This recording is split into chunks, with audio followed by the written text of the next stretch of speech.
Hello, welcome everyone to PopCultX episode 180. With you, as always, is Gabriel and Danny, your hosts of PopCultX, a pop culture podcast from a Gen X perspective. Welcome once again, and how's it going, Danny? It's going good. It's going good. It's starting to heat up here in Las Vegas. We're recording this on, I think it's Memorial Day weekend. Yeah. So the unofficial start to summer.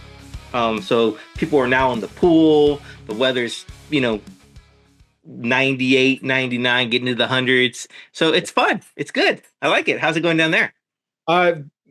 Chill San Diego. I just, 78, 80, nice and cool.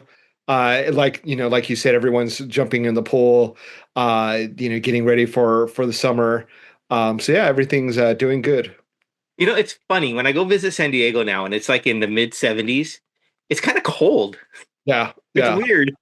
I'm still like acclimated to like the Arizona weather. So when it gets a little, dips into the 70s, I'm like, oh, it's chilly. Yeah, exactly. Which I never thought I'd be, because I always laugh at those people who are like, oh, mid 70s. Oh, I'm cold. I need a jacket or something. Like, I don't understand it. But now it's like, I see. Yeah, you get used to those triple digits. Yeah, exactly. So this past week, or since we talked last, I've watched a few comfort films. All right. And I don't know if I've mentioned them on the show before. I might have. But two of them, which I think I would put in probably my top 5 favorite films. And that would be The Secret Life of Walter Mitty with Ben Stiller. It was his directorial debut. Okay. That film is just so great to me. I watched it, start to finish, and I can watch that over and over again. It's just, I don't know, just something about the story of it. How this guy, he's a daydreamer. I can relate. So yeah. Maybe that's what it is.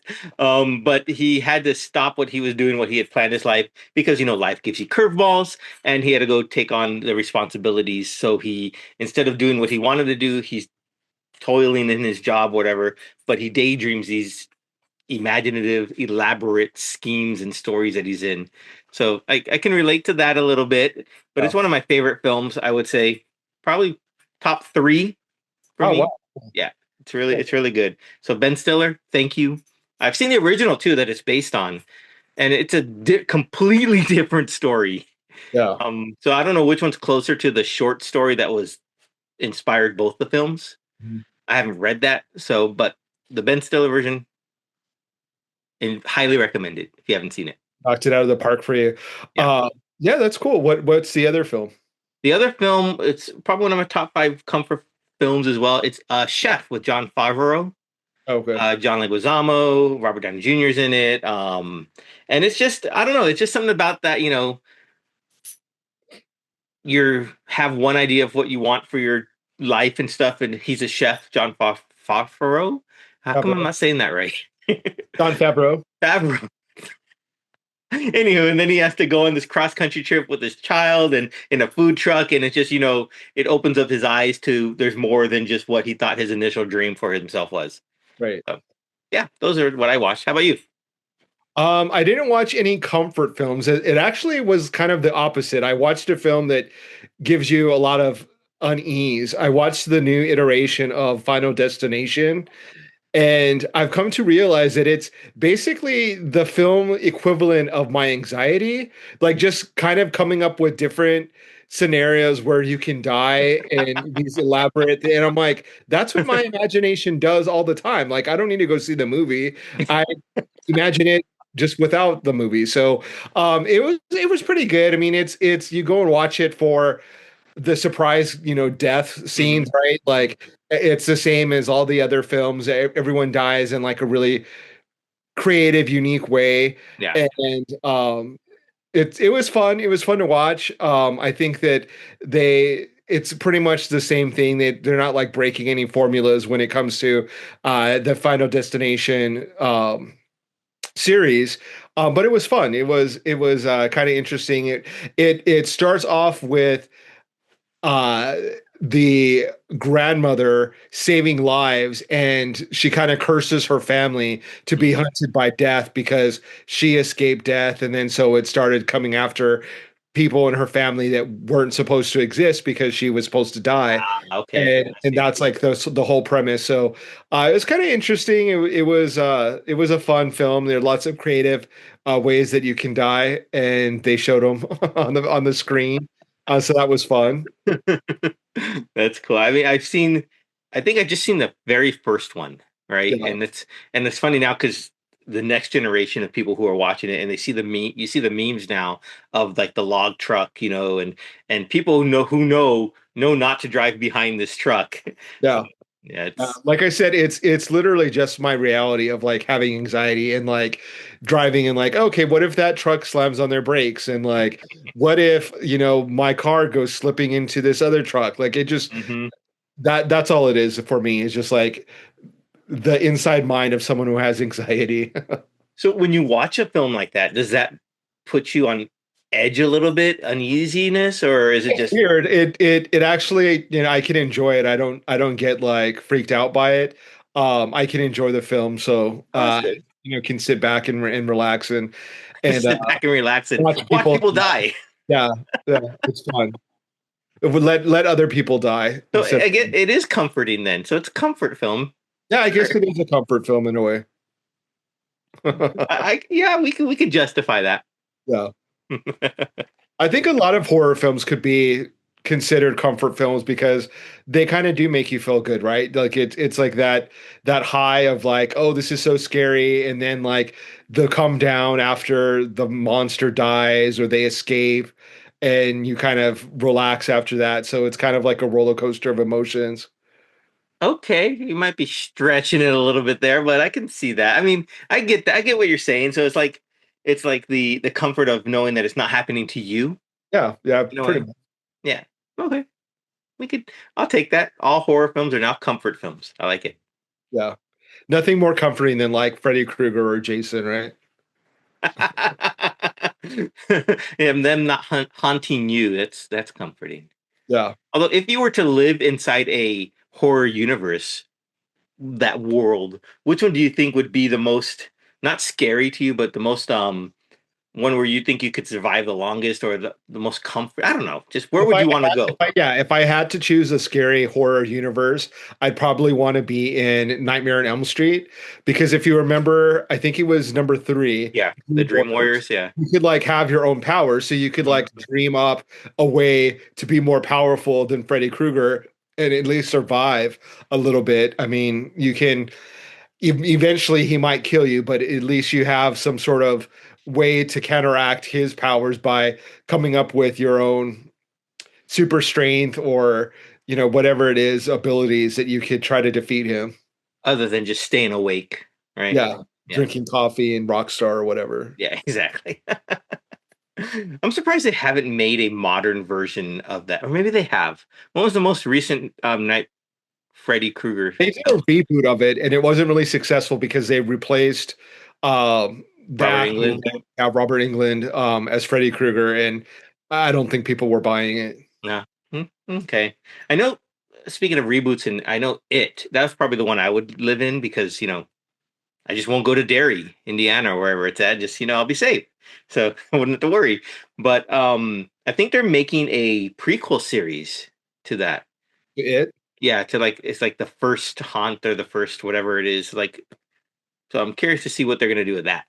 Oh, that is interesting. Is I haven't read. That's one of the few Stephen King books that I haven't read, but I'm curious if the book goes into that territory or if this Oh, is just true. going to be completely a fresh idea.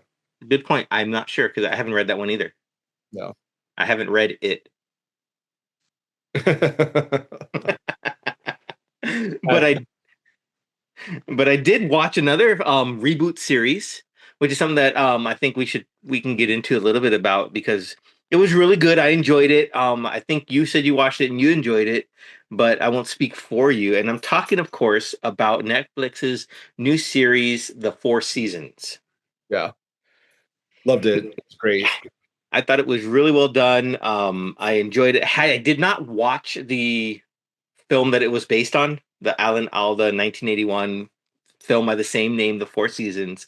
But watching the Netflix series, I can totally see Will Forte, who played, I guess, one of the lead characters. I mean, it's an ensemble cast, but his character, I guess, is the Alan Alda's character in the film. And I don't know if it was just me, but a lot of his speech patterns and his mannerisms, he really took from Alan Alda. I don't know Oh, if you you noticed think? that. I think so. I didn't really see, or like I didn't recognize that so much. I mean, I'll have to go back and watch it with that and keep that in mind. I just sort of, enjoyed the ensemble cast. They're a really Mhm. good cast. Steve Carell, Tina Fey, Will Forte, Coleman who else? Domingo. What's that? Coleman Domingo. Yeah, he was really great in it. Yeah, he was. Because the person that played his husband was really hilarious. Yeah. So yeah, I really enjoyed the cast. I didn't really take note of Will Forte sort of embodying Alan Alda, but I'll have to go back and rewatch it to check that out. Yeah, I mean, and if you haven't seen it yet, so the four seasons, it's a group of three lifelong friends, I guess, three couples, Yeah, and they go from is it three or four? Three, right? One, two, three. Yeah. yeah, And they three. go each season they take a vacation, which in upon itself is really nice because who can do that? But um and so they go and they take vacations, and throughout the show a new character, a younger character, so not in the same generation as the other three couples, gets introduced, and it kind of breaks up or mixes up their dynamic. And I thought it was really well done as a whole, and I really just liked how they introduced the character, how they brought in and showed how it changes people's lives, not purposefully. I mean, if you want to call Steve Carell the quote unquote villain of the film for breaking up the dynamic, I think it's missing the point, because decided to make a change to his life because he was unhappy, or I guess, was he? Yeah. Yeah, I think that that's what makes it interesting is that it is like a slice of life for Mhm. people that are like Gen X. Like it definitely speaks to our generation. People who have been married for a while, and the drama that ensues from being in a married couple. This show sort of shows three different styles of marriage, like three different couples and what they go through. And Steve Carell plays a man who decides to get divorced from Yeah. his wife and partners with a younger woman. Tina Fey and Will Forte are a couple, and they're sort of they have their little bickering moments. I wouldn't say their marriage is necessarily rocky, but they have their little moments of like, are we still in love? Yeah, Like, what they're is the marriage's work couple, I would say, yeah. right? And Yeah. then Coleman Domingo and his partner are sort of like the fun ones. They're the ones that like are passionate and are, they're in an open relationship Mhm. and it seemingly is like the fun couple, but they have their own sets of Yeah. issues that they're dealing with as well. But yeah, it's really easy to kind of see yourself in the series, I think. There were definitely moments that I sort of laughed because I thought, oh yeah, this is sort of like my marriage, or that's something that I do, or kind of like cringe because I'm like, oh, that's probably like what I'm like. So it was definitely interesting to watch. They did a really great job with capturing like real life, I think marriages, like Yeah. I think that it's Hmm. really accurate. Hmm. I think that it is I can't say the word Dramedy. dramatized. Is that Dramatized, sure. yeah? They make it dramatic, but it's very true. Like I mean, there's a scene where Coleman Domingo, his husband's worried about him because he has a heart related Yeah. issue. And he's worried about him and trying to be like overprotective. And that's very real. Like that It happens is. in real Mhm. life. Like it's, when you're in a couple and, someone has a health scare, how do you react to that? So I really liked it a lot. I thought it was very realistic look at marriage and didn't overly romanticize it or didn't go overboard and just like make it like, oh, it sucks, like it's marriage is horrible. It was like right Yeah. in the middle. Mhm. I really appreciated it. It was funny. I think they got the humor of being married and in a relationship. They really got that, especially with the Tina Fey and Will Forte relationship. I think that one like really hit home with me. I Yeah, don't know about you, but it was yeah, just like I think so too for me. that one really nails the hits the nail on the head. So I really liked it. I don't know if they're going to have a new series of it or if it just sort of ended where it ends. But I would be really interested to see where their life goes from the end of the series. Yeah, I would like to see a season two of the four seasons. I Yeah, mean, they could make it work. I think with what they introduced at the twist at the end of the film that they could definitely lead to more storylines. yeah, I think with the Tina Fey Will Forte dynamic, and I guess I'll say this about each of the couples, they each had this a chemistry, mhm, right, for their coupling, and I thought that's what made the storytelling film feel more alive and not like forced because they yeah, felt like they were, had been married a long time. They were in this long standing relationship, and I thought the actors did a great job of bringing that to life. You mentioned the Will Forte. One of the funniest things for me, and not because I've done that, but because it can speak to how things are. He looked up one thing online about uh, a divorce or mediation or something, and then he keeps getting messages from them. So yeah, that's how it is. And you look up one thing, you give them their phone number because you want to see something. Then you just get bombarded by them. So Tina Fey's character thought he was cheating, but it was just all these messages coming in from whatever Rocket Lawyer or whatever it was. yeah. I thought that was hilarious. It was, and the other scene that I really liked and I kind of appreciated because I'm a I mean, it sounds weird at this age, but to say I'm a child of divorce, but my parents were divorced, and they sort of deal with that in like a secondary character where Steve Carell, his daughter, Hmm. has a lot of animosity towards him for breaking up this family, and she is a playwright, and she Yeah. creates this play about him being like this villain and the mom being this victim, and it was just so hilarious and to see like how cringy it was for him to like be watching his daughter like confess all these like hateful feelings towards him. It was just such a funny scene. It was hilarious. It was funny and because it was real, right? It was based on something we can relate to.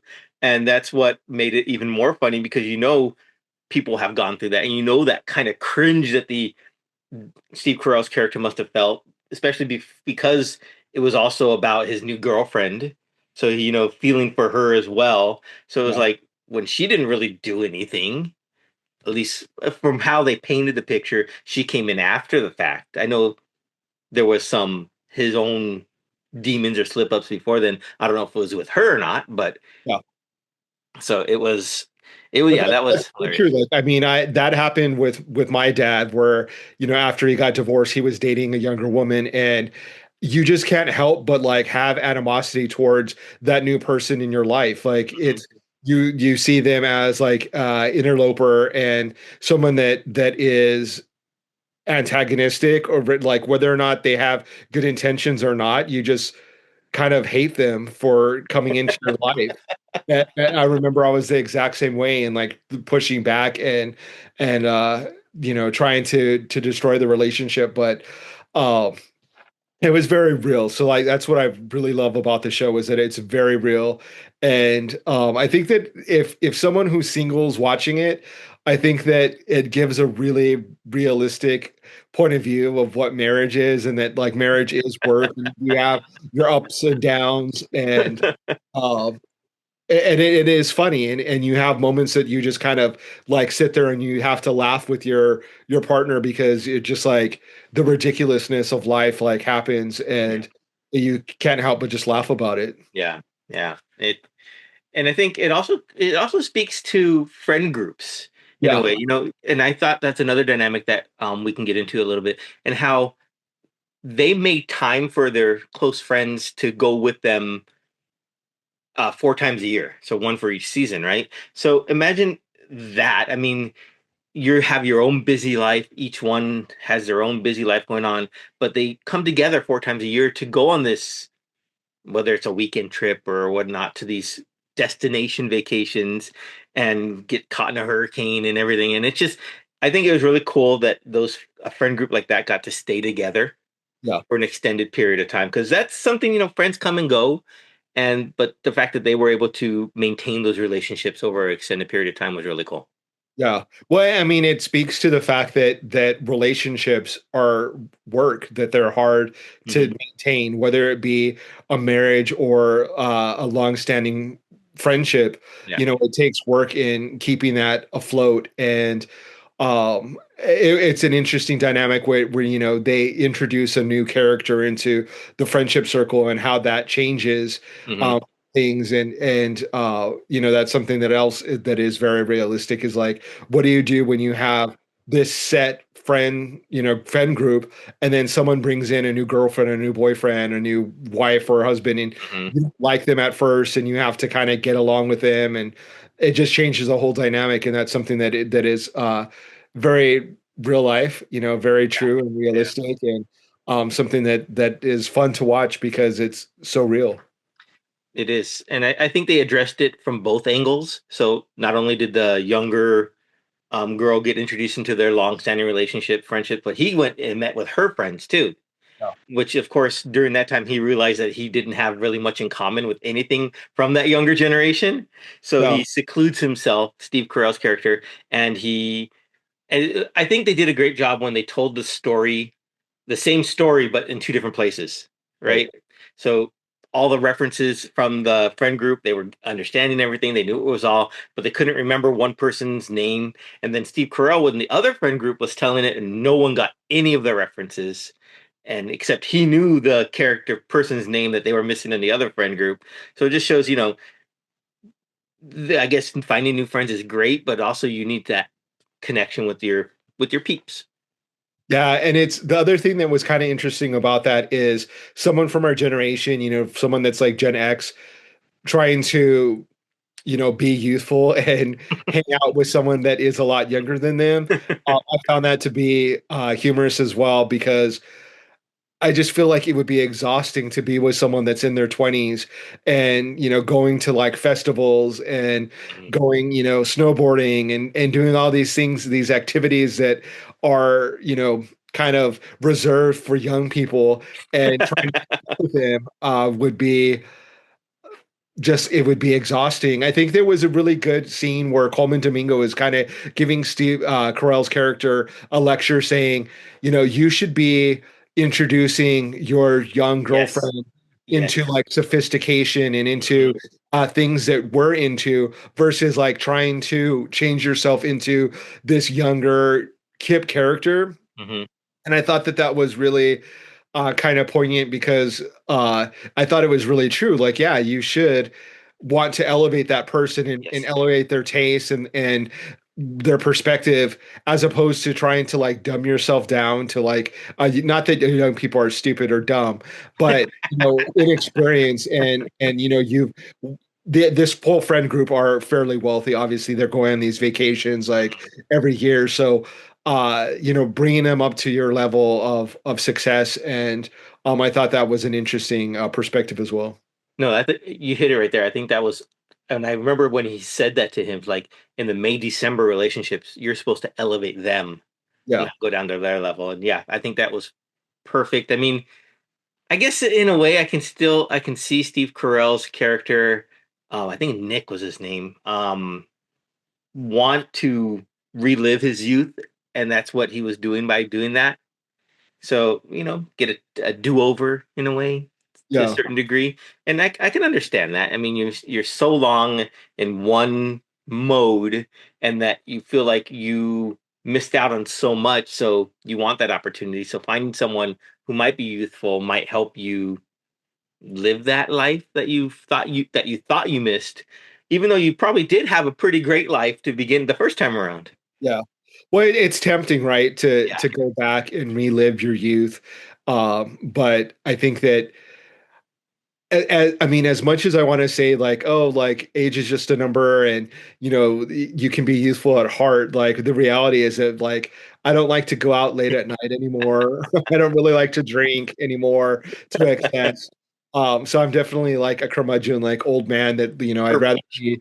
be at home, like watching TV with the dogs and my husband, versus out partying, Yeah. with a bunch of young people. So No, I got you. Yeah, I understand. Same thing here.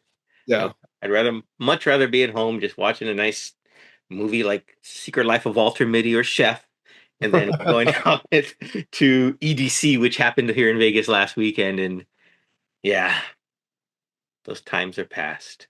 That's Yeah. okay though. I'm not mad at it. I don't remember the last festival that I went to, but I do. It was when I saw Morrissey. What festival was that called? It Like was 80s festival or something.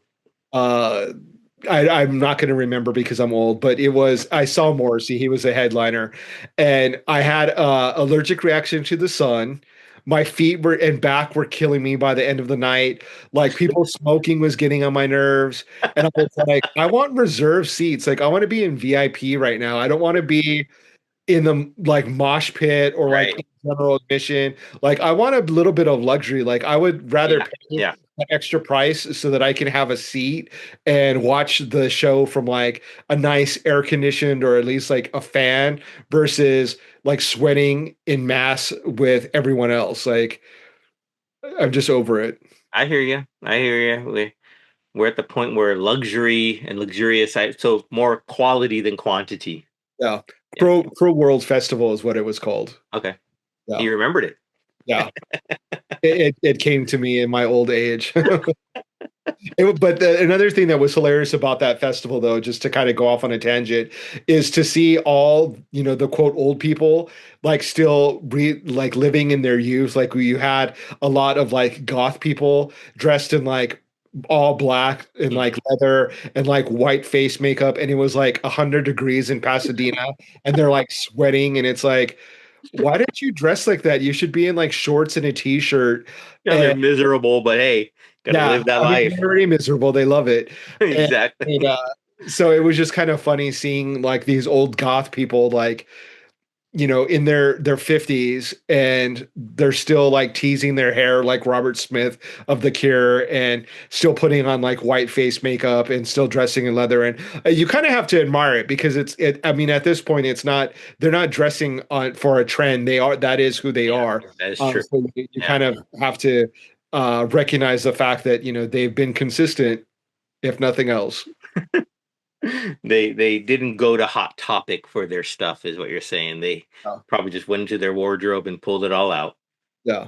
Yeah. We're probably the district manager of Hot Topic by now. Not just the manager, but the district manager. District manager, yeah, the regional coordinator for Hot Topic, the regional buyers, yeah. Yeah. Very cool. Well, I think that's all I have for this episode. Anything else you want to enlighten us with? No, I just to support your local comic shop. Mm, One of the comic book stores here in San Diego that I love, Nuclear Comics, are closing its doors. Their owner of the building is selling their building, and they're sort of being kind of forced down. yeah, be forced out, and kind of sad because they're definitely one of my favorite stores here in San Diego. They have another location in Orange County, but to see a store kind of close their doors is kind of sad for me. So just make sure that if you're into comic books, to go out and support your local comic book store. That way they don't close their doors because they're few and far between, and we definitely still need them out here. Yeah, definitely. I mean, the one that I went was going to close because of the owner's health diminished, so he had to close. Went to the next one, the closest to me. That one's now closed.